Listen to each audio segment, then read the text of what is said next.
All rise.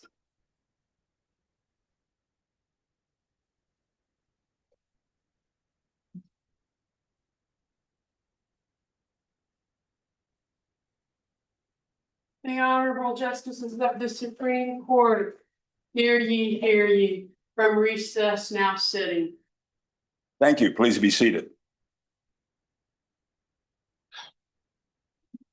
And good morning. We have one case set at 10:30, and I will call that case State v. Borders, number 128-883. Counsel, you may approach.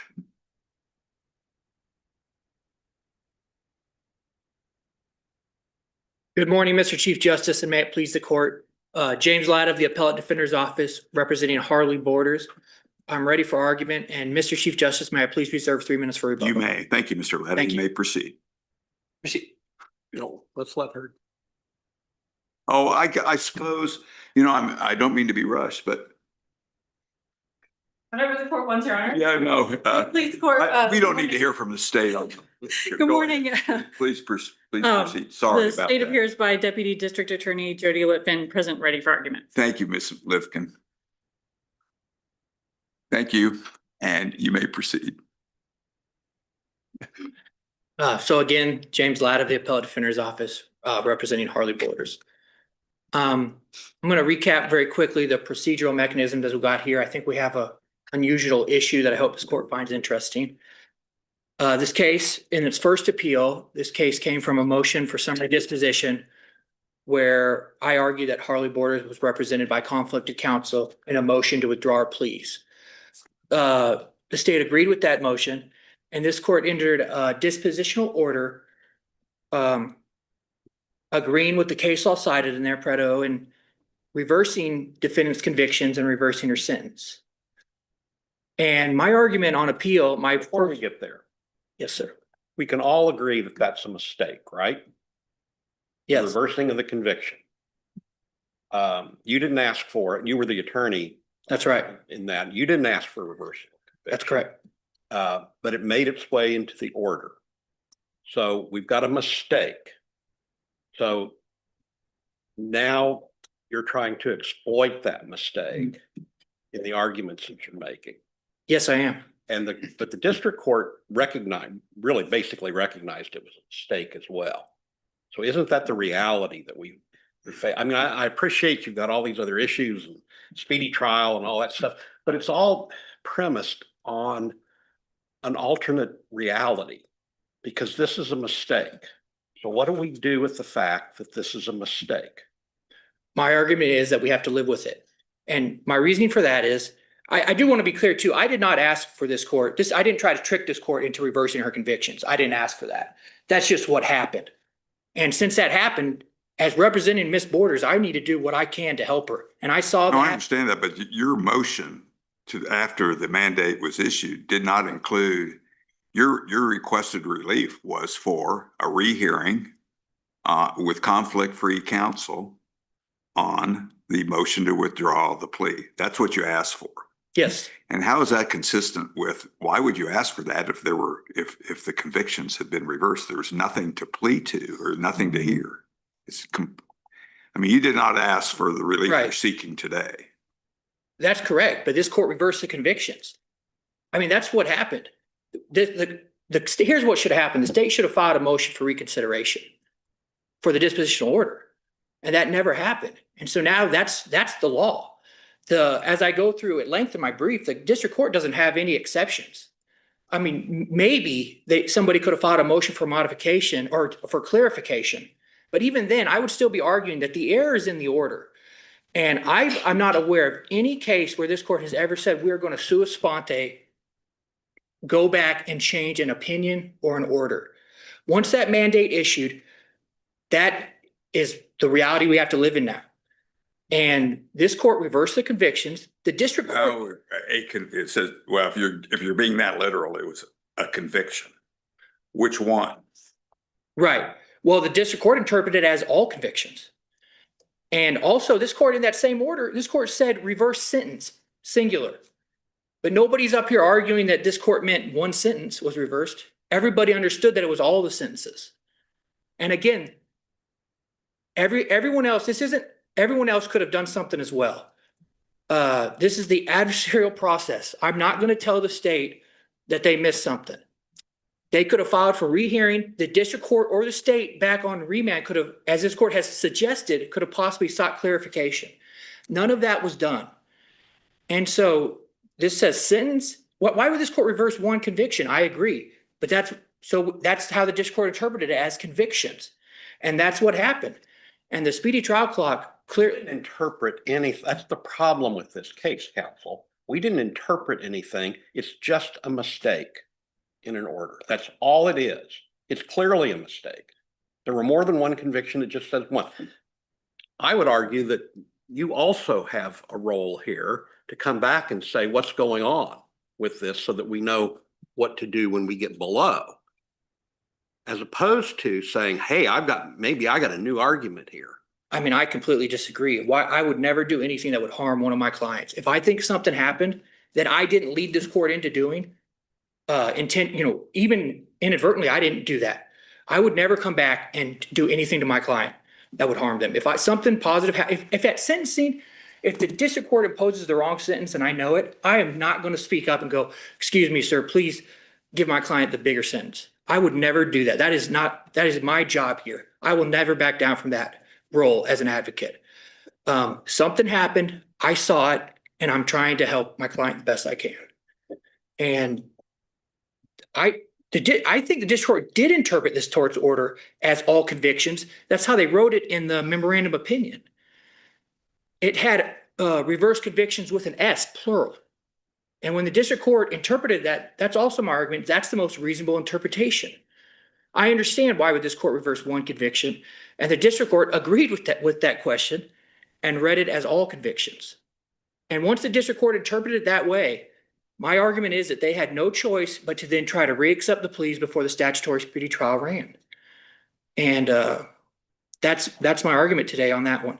And even if this court says there's more fact findings, that's why I gave this court options of ineffective assistance of counsel and a Van Cleave hearing, to make sure we get that, to make sure I try to give as many possibilities as I can.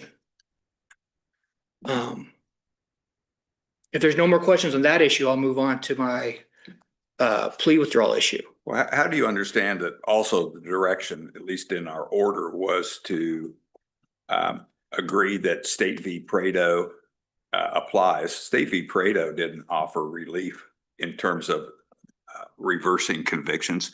It discussed conflict-free counsel, and you rehear the motion to withdraw the plea. That was the remedy in Prado. How is that? That's what we were doing. Right, I understand. And so, I mean, I think the order, as I said in my issue too, it is ambiguous. But we have to make the most reasonable interpretation we can out of these orders, given the mandate rule has no exceptions. And the most reasonable interpretation there is, when you consider everything, is that this court reversed the convictions, because that's literally what it says. Or it says reverse resulting conviction. The district court interpreted that as conviction. Singular, counsel. The district court? That appellant's resulting conviction is reversed. It's singular. Yes, I understand. Yes, in your order and the mandate, it is singular. The district court interpreted that as all convictions. And as soon as the district court interpreted it, my argument is that the court had to live with that. And the court had to either try to reaccept her convictions under the statute. And that was all that was left. Is one possible, and I can anticipate already you'll argue this is a stretch, but I wanted to get your response. Is it possible to interpret the order as saying the convictions, plural, are reversed if there's a successful rehearing on the motion to withdraw the plea?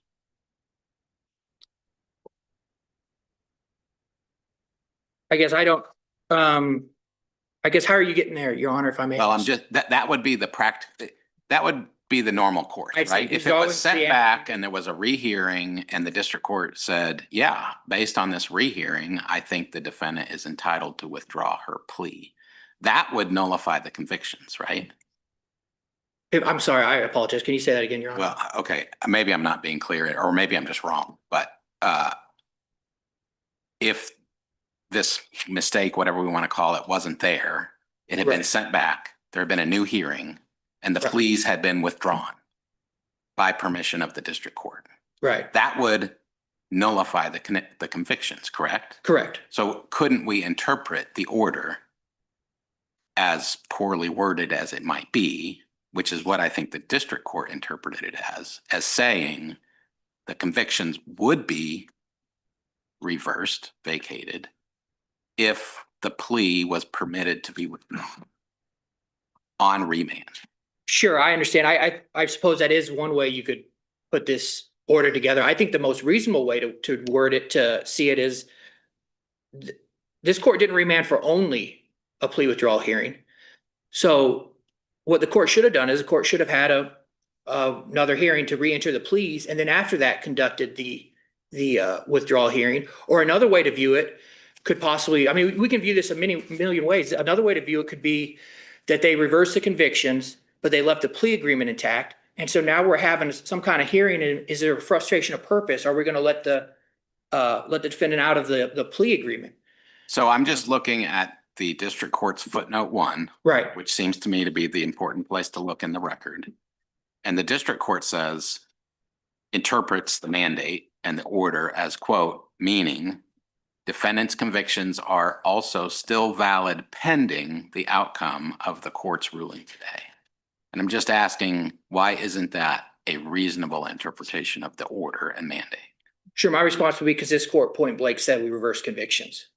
That's what this court said in the order. Convictions are reversed, or conviction is reversed, singular.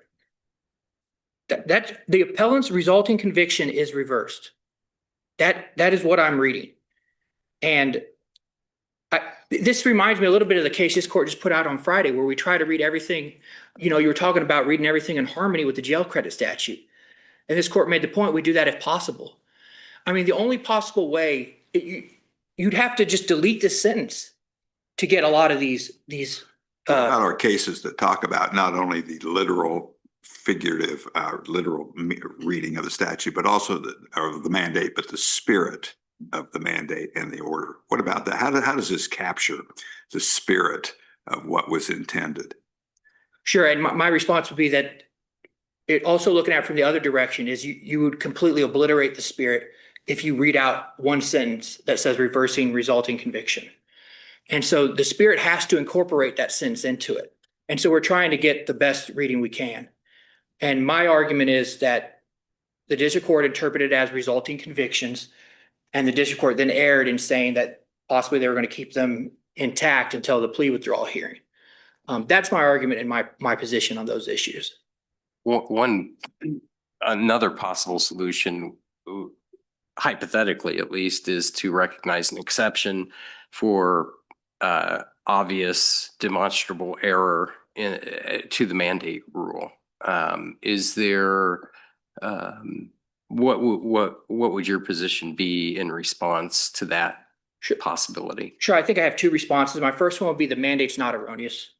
The order was, and the mandate just faithfully set forth what was written in the order. So my first response is the mandate's not erroneous. Then my second response would be that this court has not recognized any exceptions. In the statute, there aren't any exceptions, and I think it would be a dangerous road to go down if we're going to start making some exceptions of what's going to be argued on remand, trying to work best for our clients. What about the alternative? We recognize in Sperry v. McCune our, quote, power to recall, correct, or modify our mandates. Sure. I don't think that, as I was saying, I don't think that's helpful here because the mandate's not erroneous. Well, wouldn't that be up to the judgment of the court? Well, I would no, because you'd have to reverse the order. The statutes dealing with the mandate say that the mandate shall set forth what's put forth in this court's decision. Do you think then that we do not have the inherent authority to correct our own order? I do not, at this point, I do not think you do for the order. And what would be your rationale for that? That it's over and done with. The correct way to do it by the rules would have been to ask for reconsideration. And we just can't sua sponte do that on our own motion. For an order. I think you can do it for a mandate, but that's different because the mandate here is not erroneous. But when you have an order and opinion, I've never seen where this court has sua sponte especially after the mandate's issued, has come back and said, we're going to correct this.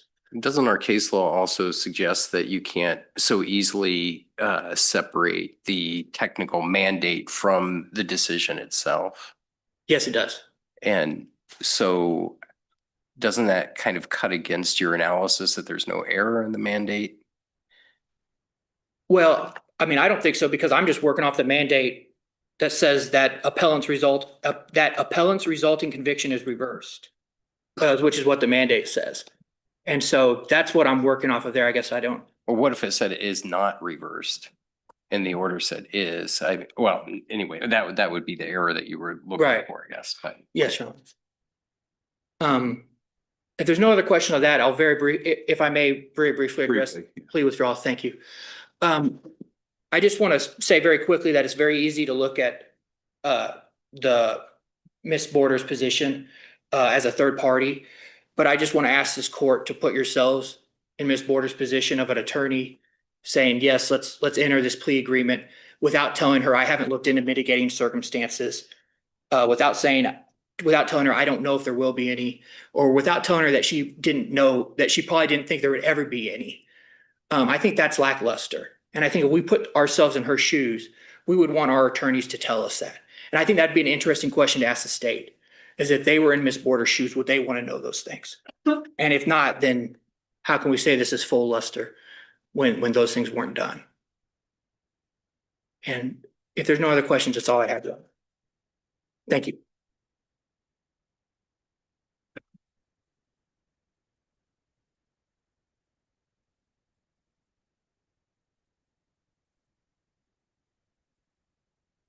Good morning, Your Honors. May it please the court.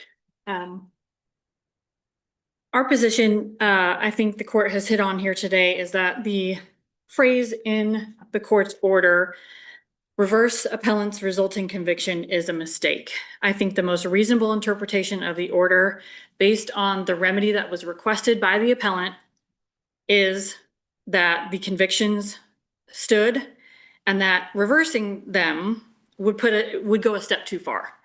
What would be the point of the hearing if the convictions were already reversed? And I'm not actually sure that the court can give a remedy that wasn't asked for below, which the defendant here did not ask for anything to happen with the convictions. So our position is that the most reasonable interpretation of the order is that, and what the state agreed to under Prado, is that the defendant got a new hearing on the motion to withdraw the plea and got right back in the position that they were essentially. Is that an interpretation of the order, or is that a rewriting of the order? I think it's an interpretation, Your Honor. In other words, if we start where you started, which is this is a mistake, do we really allow interpretations to write mistakes out of things? I'm just looking for what's the proper way to, from the state's point of view, to handle this. Is it really to give district courts the power to rewrite mandates?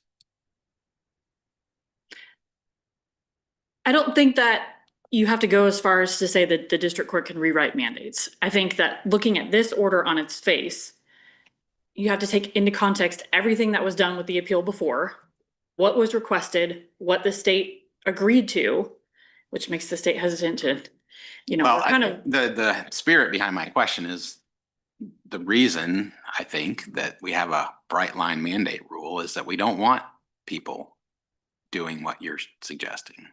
Saying, oh, that's not exactly what they meant. Look at the context. It's, you understand what I'm asking. Yes, and I don't think this is a rewriting of the court's order, because I think the court's order says all of the things and adds one thing that is clearly not, included, should not be included. So I don't think you're rewriting anything to say, reverse the denial of the pre-sentencing motions for new counsel.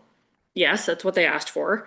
And to withdraw her plea, to vacate the sentence, which you have to do in order to get that new, to bring her back to the pre-sentencing motion to withdraw a plea hearing she asked for, and remand for appointment of new counsel and a hearing on the pro se motion to withdraw her plea. So we're not rewriting any of that language. You're just interpreting a phrase that shouldn't be there, which I don't think is rewriting. Striking it out, right? Yeah.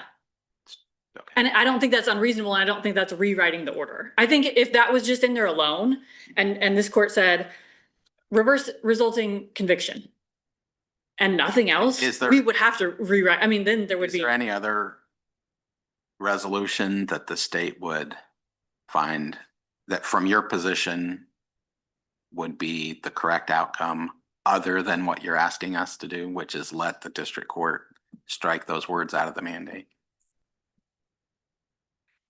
I think your Honor's interpretation of you could interpret this to say reverse resulting conviction if the motion was granted. Is that your understanding of footnote 1 in the order? I don't think that the district court interprets this court's order to say conviction versus convictions at all. I agree. I'm asking about footnotes 1's suggestion that as of that moment, the convictions are valid, but that's pending the outcome of the rehearing. Yes. I don't think the district court explicitly says anything about what this court's order, that phrase. But it's just my interpretation of the court's order is, what are we doing here for this hearing if the plea is not presently intact? What would we be withdrawing? You know, so, and although it is true that the state did not do anything with this language, that pointed the defendant right there to an opportunity to say, oh, I can argue that the convictions are reversed, and that didn't happen below. I think it's pretty clear from the record below that the parties and the court understood the procedural posture of the case, notwithstanding the language in the order, and that her opportunity to re-argue her pre-sentencing motion to withdraw a plea with conflict-free counsel was what they were there for. And I don't think anybody had a problem with that remedy, considering that's what was asked for and what was agreed to by the state. If this court wants me to move to the third issue, we would agree that, or we would argue that for the second issue too, that all depends on the reasonableness of the order, and we would incorporate those arguments into that issue as well. But for the third issue, our position is that the district court correctly denied the motion to withdraw her plea and found that the defendant did not establish good cause to withdraw her plea. As I said, the parties agreed that the Edgar factors are what controls here. This court looks for an abuse of discretion. Those three factors that the court went through were whether the defendant was represented by competent counsel, whether she was misled, coerced, mistreated, or unfairly taken advantage of, and whether the plea was fairly understandingly made. The district court's written order here went through each of those factors and denied them, found that she did understand her sentence. To me, the state's position here is really that the defendant waffled on whether she wanted to withdraw her plea. It almost seemed as though she just wanted another chance to present her substantial and compelling factors. That doesn't mean that her counsel below did not investigate those. That means that she was not, satisfied with the outcome of those and wanted to really have another shot at arguing for her departure. I think that the evidence that was taken at the hearing supported the fact that she knew that it was a hard 50 sentence and they had the opportunity to ask for a hard 25 if there were substantial and compelling reasons established. And I think the district court made credibility findings under each one of those factors that this court cannot now go back and reweigh, and I think they were supported. It seems like her argument is that absent some sort of mitigation evidence or investigation, I should say, prior to entering the plea, she in fact believed that counsel believed that she had no chance at a departure. And that's kind of her position, that absent that investigation, how could she know that she even had a chance? Is that how you understand her position? I mean, that is hinging on the fact that trial counsel didn't do any kind of mitigation investigation in the circumstance if she takes this plea and pleads to the crime as charged. Right. I think that's an accurate representation of what I think she thought. Before I even plea, we have to have my substantial and compelling factors already laid out. I have to know what we're going to argue and know my chances, right, which I don't believe is the case. And I don't believe you can know at that point in time what counsel is investigating. Because counsel's testimony was she was always looking for things to help in the case, always looking for, I don't think she called them substantial and compelling factors, but we're always looking for points of help. And she was investigating several things during the pendency of the case. So I don't think that you have to have those all lined out before she pled. And I don't think that the testimony supports that was, she did nothing whatsoever over the course of the case. And I don't think the testimony supports that she didn't know what her standard sentence was and have the opportunity to ask for the hard 25, because that's actually what the plea agreement said as well. And then she made an argument at the sentencing about the hard 25 and mitigating factors In the original, in the original sentence. Yes. Yes. there wasn't an expert like in the second sentencing, or there wasn't, I think as much as the defendant wanted, but she did make those, and then also had the defendant testify about some of her abuse that she suffered, and, had her talk about how remorseful she was and apologize, and those things, which are also go to the substantial and compelling factors too for a departure. It may not be possible to conduct the mitigation investigation at the time of plea negotiation. I understand that argument, but there probably should be some communication about, in the absence of that, and you're negotiating as part of this deal, a right to bring forth a departure motion and some assessment of the likelihood of those motions being successful. What is the nature of this right that you are actually negotiating for? Is there evidence in the record that that sort of advisement happened? What I'm recalling, Your Honor, I don't know that there was that sort of assessment. What I'm recalling is defense counsel's testimony that she doesn't ever give odds. She doesn't ever say you're likely to get this or not. I think it was the presumptive sentence is a hard 50. We have the opportunity to argue for a hard 25. And also, since they're not all statutory, you can take things that aren't in the statute. It's hard to say whether they could, what you can come up with at that point in time. But I don't know that there was like a chances, I think she said, I don't give people chance, I don't like to speculate on their chances of getting a departure. And if the court doesn't have any further questions, I don't think I have any further presentation. We would just ask the court not to address issues 1 and 2 as they weren't preserved. The reasonableness of the order would be that the convictions stand, and then to affirm the district court's denial of her motion to withdraw plea. Thank you, Ms. Litt.